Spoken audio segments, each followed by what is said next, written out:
Bonjour, ce En bref aujourd'hui est consacré au pacte fiscal d'Utreil et plus précisément aux sociétés holding animatrices mixtes éligibles au pacte fiscal d'Utreil. Pour illustrer mes propos, j'ai choisi un arrêt de la Cour de cassation en date du 14 octobre 2020. Les titres compris dans un pacte fiscal bénéficient d'une exonération à hauteur de 75% de leur valeur lors de leur transmission par donation ou par succession. Un engagement collectif doit être pris par un associé ou par plusieurs associés de conserver leurs titres pendant 2 ans. Les héritiers, légataires et donataires devront, lors de la transmission, à compter de celle-ci, poursuivre l'engagement collectif et également prendre un engagement individuel de conserver leur part pendant 4 ans. Je ne vais pas développer ici toutes les conditions, bien sûr, d'application du pacte d'Utreil. Je limite mes propos aux sociétés qui sont éligibles à ce régime fiscal.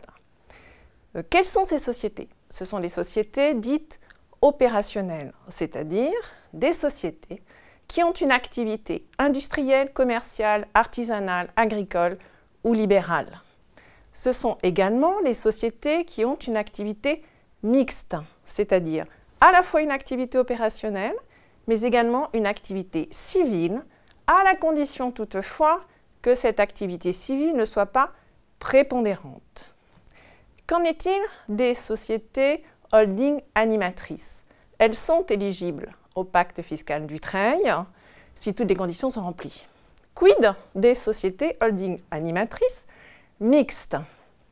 Le Conseil d'État, dans une décision du 13 juin 2018, assimile aux sociétés opérationnelles les sociétés holding animatrices mixtes à la condition que l'activité d'animation soit prépondérante. Revenons à la décision qui nous intéresse aujourd'hui, donc de la Cour de cassation du 14 octobre 2020. Les faits sont les suivants. Le contribuable avait réalisé une donation de la nue propriété des titres d'une société holding animatrice mixte au profit de ses descendants sous le régime du pacte fiscal d'Utreil, donc en bénéficiant de l'exonération de la valeur des titres à hauteur de 75%. L'administration fiscale conteste donc l'application du régime fiscal d'Utreil au motif que la société holding animatrice mixte n'avait pas pour activité principale son activité d'animation, mais une activité civile qui, en l'espèce, était la gestion de titres de placement et de location d'immeubles. La décision de la Cour de cassation apporte des précisions intéressantes. La première, elle confirme que les sociétés holding animatrices mixtes sont bien éligibles au pacte fiscal d'Utreil, à la condition que l'activité d'animation soit principale. Elle rejoint ici donc la décision du Conseil d'État précitée, celle du 13 juin 2018.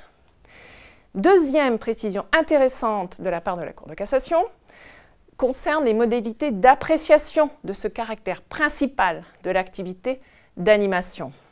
Elle précise que l'appréciation se fait au regard d'un faisceau d'indices déterminés en fonction de la nature de l'activité de la société et des modes d'exercice de cette activité. Elle précise en l'espèce qu'il convenait de confirmer l'activité d'animation à titre principal de la société holding animatrice parce que la valeur vénale des participations détenues dans la société animatrice, par la société animatrice dans les filiales était supérieure à 50% de son actif brut. Là encore, la Cour de cassation rejoint la décision du Conseil d'État, mais cette fois une décision en date du 23 janvier 2020. Rappelez-vous, par cette décision, le Conseil d'État a invalidé les critères d'appréciation de la doctrine administrative. Ces critères figurent toujours actuellement dans la doctrine administrative. Nous pouvons les rappeler si vous le souhaitez. Ce sont 2 critères cumulatifs. Le chiffre d'affaires procuré par l'activité opérationnelle doit représenter plus de 50% du chiffre d'affaires total et l'actif brut immobilisé doit représenter plus de 50% de l'actif brut total.